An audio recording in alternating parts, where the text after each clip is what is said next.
Good morning! Ito po ang inyong lingkod, Antonio Season. Subscribe kayo sa channel ko, Antonio Seasons Vlog. Today's video po, magagawa po tayo ng magpiprito po ako ng isda. Pritong boneless bangus. Una po, lilinisin natin, aalisin natin yung kaliskis. Ayan.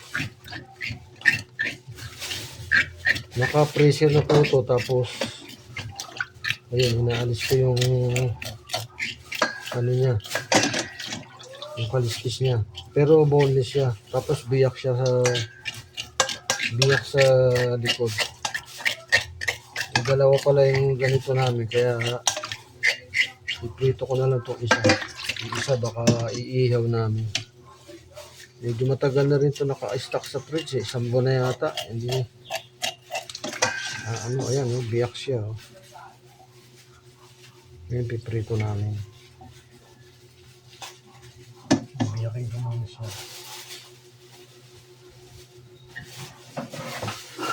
Hanggang sa maluto, makikita nyo aking gagawin.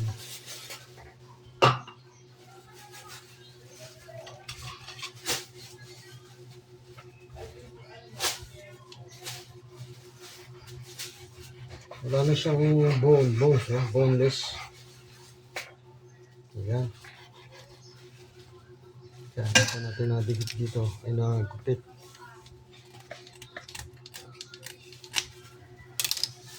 Kita nyo, tuloy-tuloy lang yung kutsilyo. Smooth lang. Wala siyang buto. Wala siyang tinik. Boneless. Yan, ipiprito natin. Para masarap.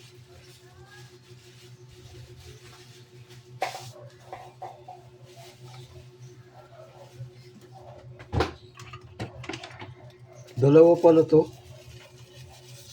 Ano na to eh. Tagal na eh. Prito na natin yung isa para may terno tayo sa ano.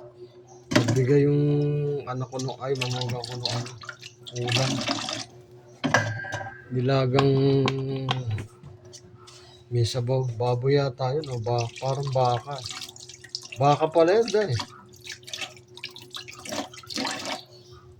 Wala ko baboy. Yan, standby lang po tayo. Yan, kalang na. Mapilansip talaga yan, bangus. Meron pang natira ng isang tiraso. Buntot, pero bonus yan. Yan, nakasalang na. Mamaya, babalik ka rin na natin. Babalik ka rin na natin.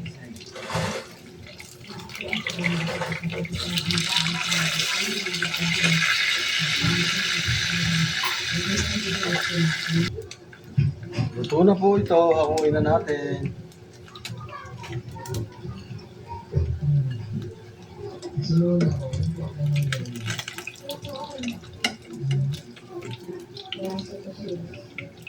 Yan ang aking mga content ngayon pagluluto sa YouTube.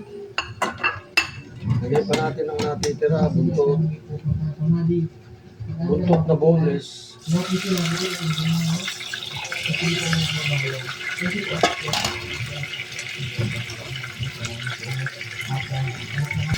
Yan, binaligtad na po natin ang huling salang. Ahoy na ho. Thank you for watching.